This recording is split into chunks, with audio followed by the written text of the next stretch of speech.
Good morning, friends. Nice to see you. Let me move this a bit.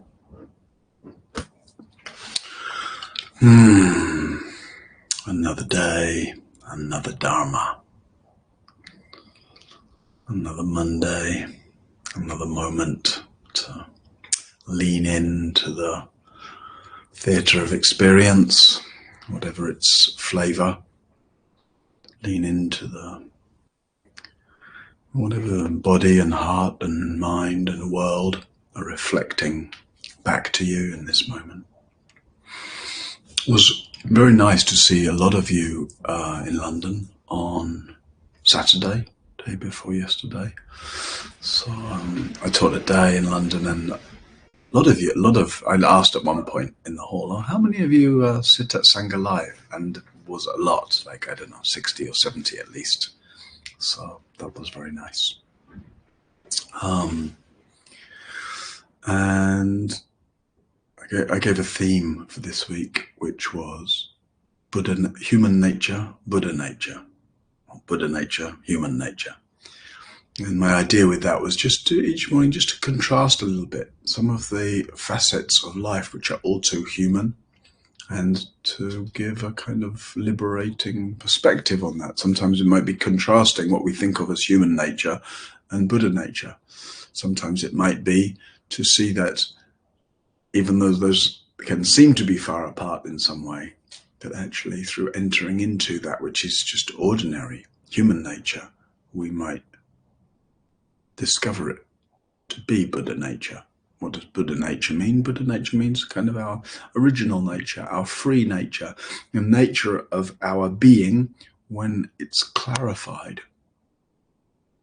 to our clear seeing, and when it's unencumbered by our defenses and dramas and demands and distractions and all the ways in which we kind of unnecessarily complicate our lives through the contractions of the heart, really.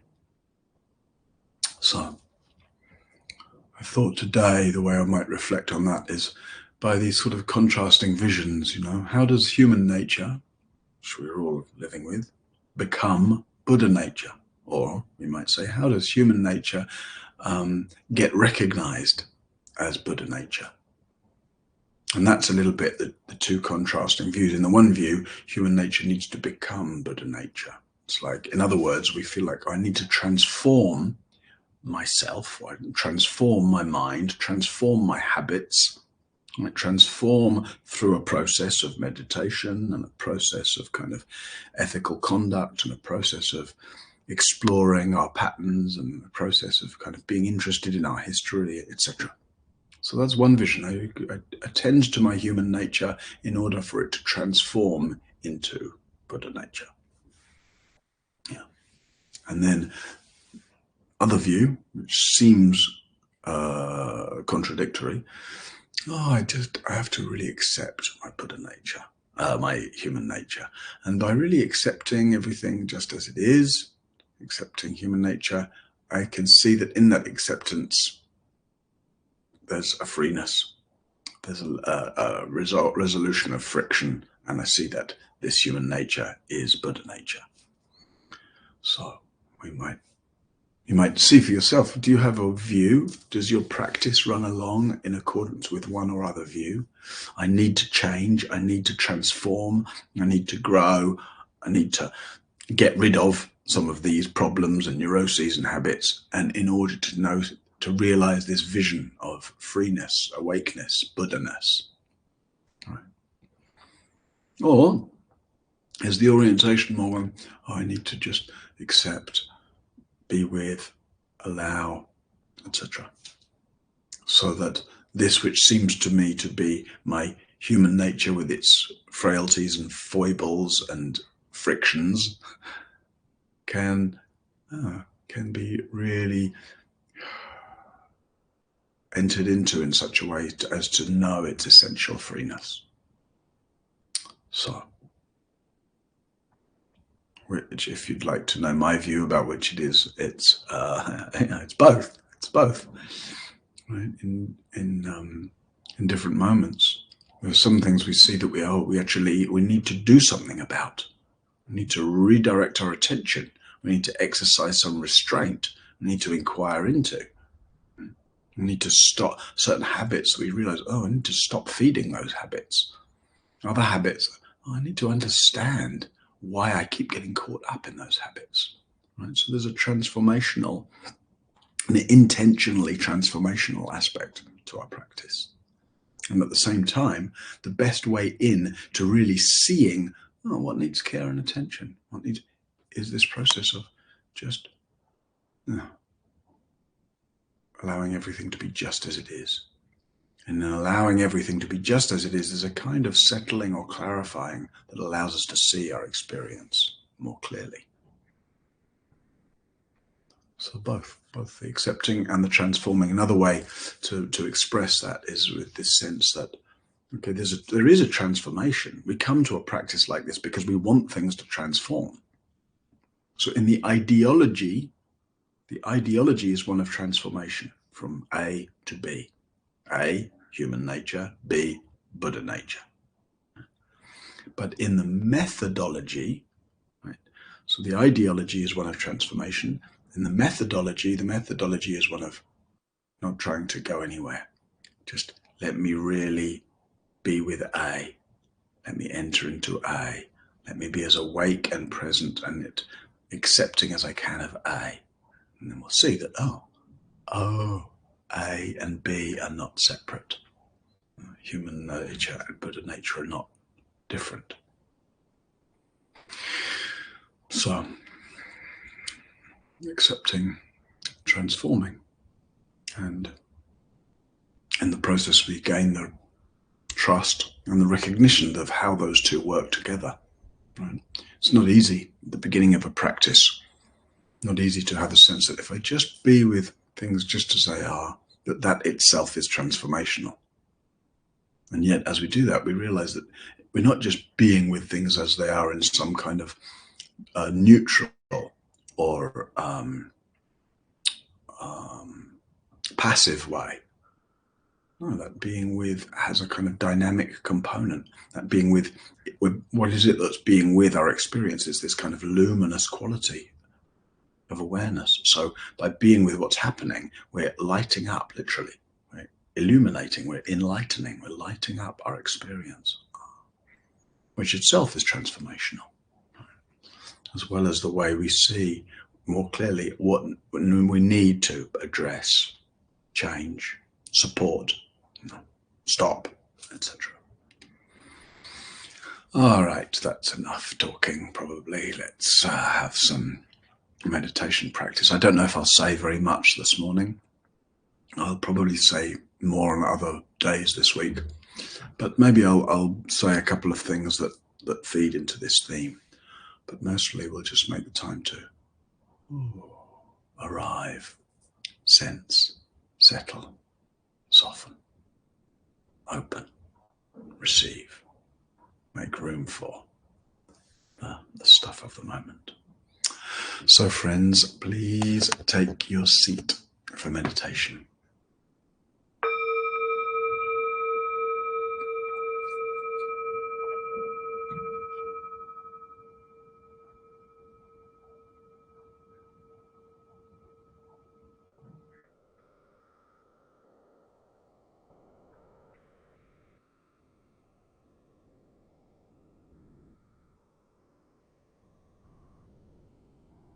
And just entering into posture, we can get a sense of this dual nature. Transforming, and just seeing, actually setting up an intentional posture, not just sitting in any old way, but in a way that expresses some dignity. You're stable and upright, open in your chest. Intentionally softening the muscles in your face, softening down through your arms and hands.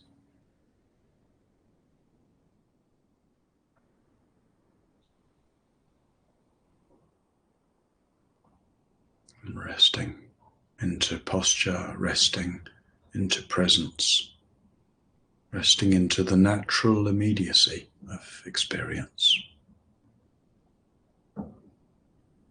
Sounds,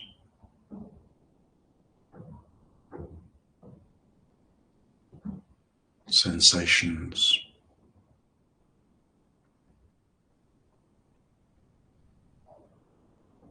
breath.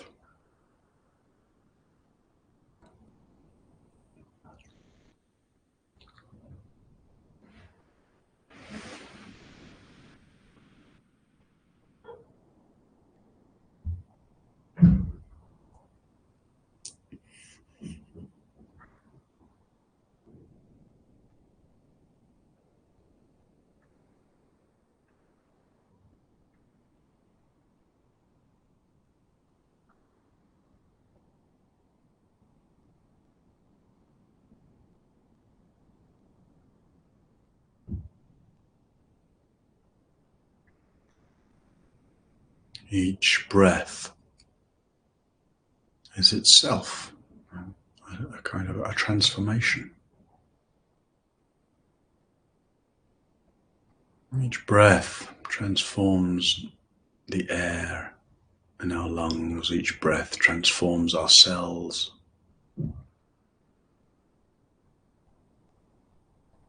Each moment of life is a transformational process.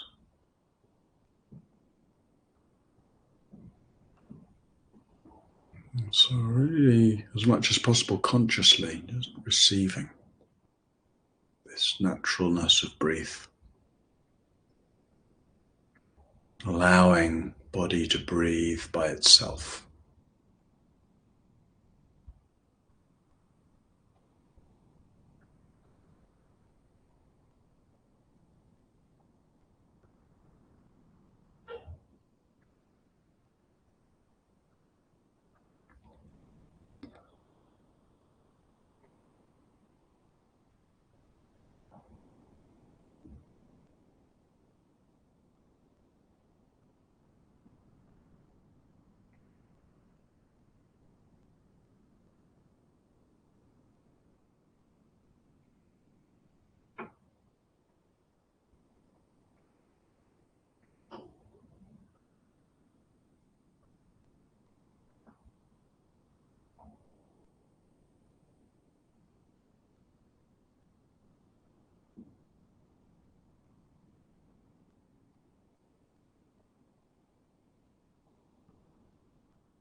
Accepting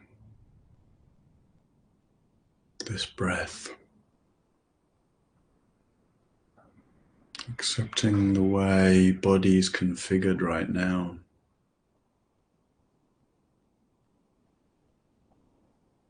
Accept this moment's experience is an act of love, of care, of openness.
acceptance and transformation,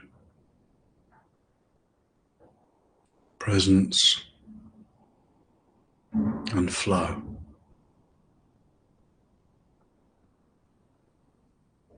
stillness and movement.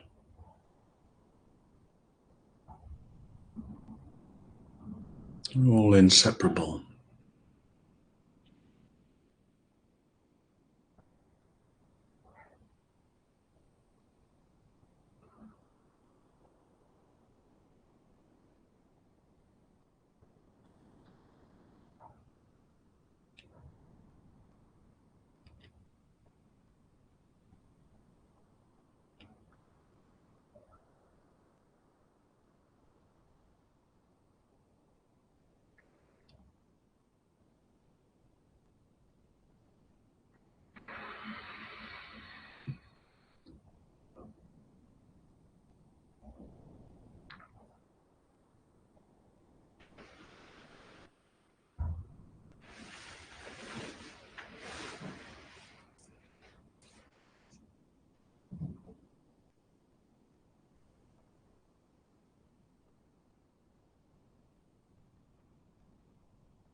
To accept is to relax. To relax is to open and make space.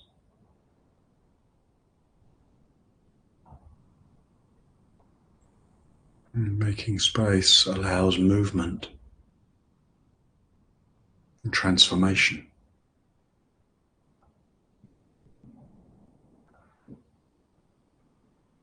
So this is the process, the practice here within the microcosm of awareness, within the way we attend to breath and sensation, within the quality of caring attention that we bring. Just like this.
Every moment, a transformation, quite naturally, effortlessly.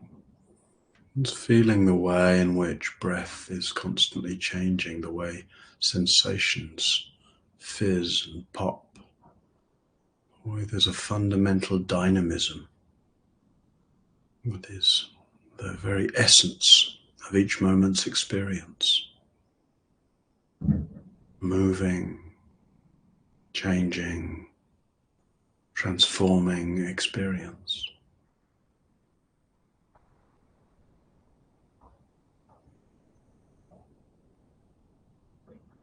At each moment, an invitation to open, receive, allow, to deeply meet and accept this moment of experience.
Sensations transforming, sounds,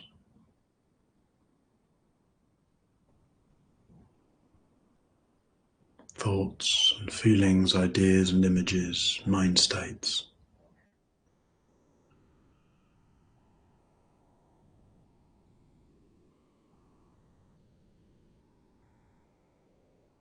Everything in transformation.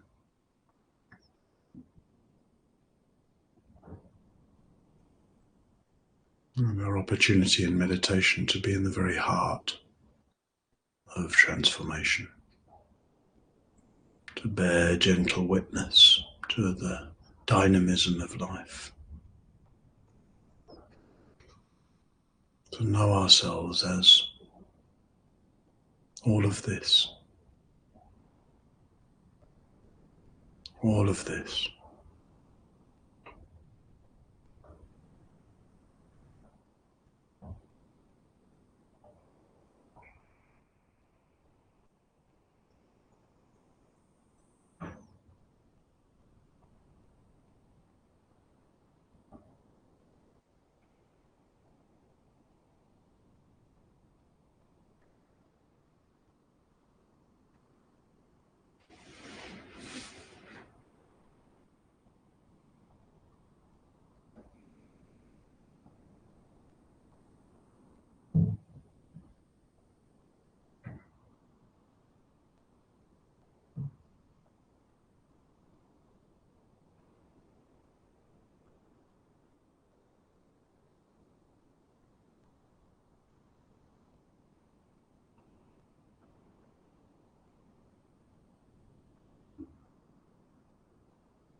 Remaining 5 minutes or so of the sitting, sustaining this kind of simple, gentle practice,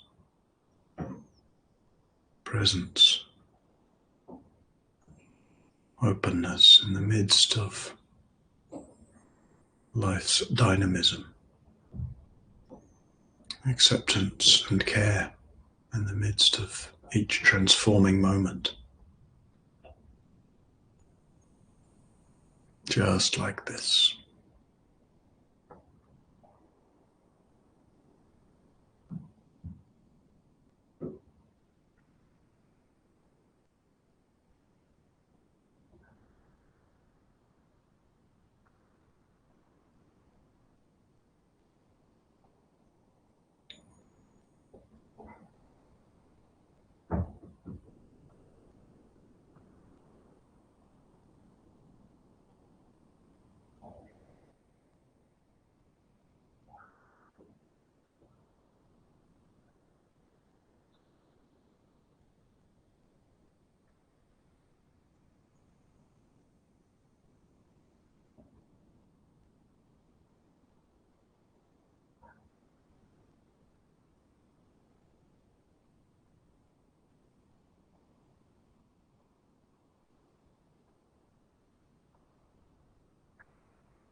The theme this morning reminds me of the serenity prayer.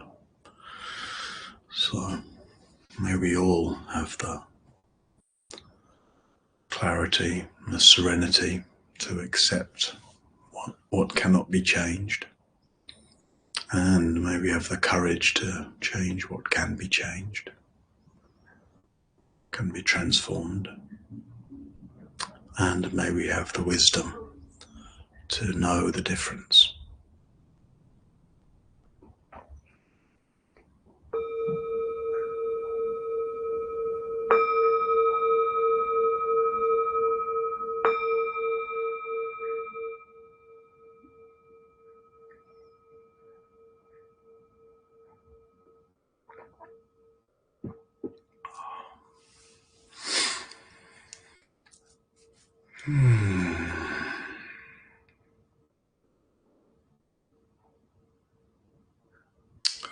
All right. Nice to sit together. There's a little time for questions. I have to leave early today because I have a train to catch. So we'll probably stop about 10 to. But I see there's a couple of questions there. And before I get into the questions, just a very brief daily reminder that all this is freely supported, freely available. And so if you feel well supported in that way, the invitation, the request, the opportunity is to freely support the platform, to freely support Sangha Live, to freely support me as the teacher this week. And that's the way the Dharma wheel keeps turning. So, your support is the total support that Sangha Live receives for it's pretty large, it's many thousands of dollars of overheads these days to keep it going each month. So just to thank you in advance for the dana you might offer today or whenever is suitable for you. And I think George is here and might post the link in. There it is. So thank you. All right. Savina says, do you consider humans to be the only creatures having Buddha nature? What about dogs? So there's a famous, maybe you know it, and that's why you asked the question, but there's a famous koan, does a dog have Buddha nature? And the famous answer to that question is, so does a dog have Buddha nature? Woof! And despite the comedy of that, the intention behind it is to avoid falling into the extremes of saying yes and no. If you're saying yes, does a dog have Buddha nature? What are you suggesting? That a dog can get enlightened, that a dog can consciously evolve its understanding, not just, its instinctual understanding, but suggesting a dog can take charge of its own conscious evolution. Well, that would be a little spurious. And yet, if you say no, oh no, don't, then you deny the divine spark of consciousness, we could say, the fact that a dog is equally an expression of the free nature of everything. So I would say, rather than does a human have, does a dog have, does this have, does that have, does this person have, does that person not have? It's rather Buddha nature isn't something anybody has. We don't have, we can't get, oh look, this is my Buddha nature. No, Buddha nature means free. Free means too free to be contained or owned or identified with. So it's more like, what we meet is our human nature, just like a dog is expressing its dog nature. And in meeting that human nature, there's a process, right? Like a meditative process, one of meeting and exploring and understanding our experience. And in doing so, that process of taking charge of our evolution. And in that process, we start to taste the freeness of everything. And in doing so, know that freeness is our freeness. We recognize the way we belong to the freeness of things. The way our own unfolding is a free unfolding. The way our own consciousness is a free consciousness. The way this body can be allowed to be a free body, freely aging, freely getting sick, freely moving towards death, freely being dynamic and creative, freely having our particular talents and capacities, and freely having our particular limitations. Yeah. Okay. And then Jane asks how to cope with the regular failure to maintain a Buddha nature when an unpleasant human keeps showing up. Well, I don't think there's any capacity to maintain a Buddha nature. You know, what's a Buddha nature that can be maintained, held on to? Everything's fluid, everything's dynamic, everything's changing. And one of the ways things are dynamic and fluid and changing is that people we don't like show up. People who are difficult show up. Right. So we can't, to maintain a Buddha nature, what does that suggest? Maintaining some kind of particular state, not getting agitated, etc. No, agitation, dislike or fear or anger or concern or hurt may well arise in relationship to one being like that. So it's not so much how can we maintain a particular state, but rather, what is it to freely meet this? What is it to freely meet this? Including, what is it to freely engage, to engage skillfully with my own anger or fear or hurt, if that's what arises? Yeah. Often we taste something that seems very free to us, and we taste it through a particular state. We taste it through a particular state of peace, or a particular state of expansiveness, or whatever. And then we think, oh, that's what it is. That's what freeness is. I want to maintain that. But no state is maintainable. States change. States share the same nature as everything else. Changing nature, fluid nature, transforming nature. Yeah. Yeah. Right, and then Emma says, how do we make the difference between what cannot be changed and what can? Well, through discernment, really. Right, with discernment. So, we may have, in all kinds of ways, we may have some physical limitations that can't be changed, right? And yet, then we may have some something that we can do to develop. We're born into certain limitations of aging and sickness and death, right? Limitations of a human sensory apparatus. We found out that like dogs have different range of hearing, and other animals have a whole different sensory apparatus. Birds have a whole different way of seeing, right? So we've got built in just organic biological limitations. And then more subtle than that is, what are my mind limitations? And often we understand we might have physical limitations. We often don't understand what our limitations of mind are. Often we mistake ourselves for having too many limitations of mind. People will say, oh, well, that's just the way I am. Well, as if there's nothing I can do about that. That's just the way I am. Well, okay, it may be just the way I've learned to be, just the way I've been conditioned to be, but possibility. So you find out, and I would say that's a process of finding out what we need to just be gracious with and accepting of, and what can actually start to open up, change, sometimes radically change. All right. So I think, did I answer everyone's question? I think so. And I need to pack my bag and head to the station. So friends, nice to see you. Thank you for your practice and presence. Let's do it all again tomorrow. All right. Thank you.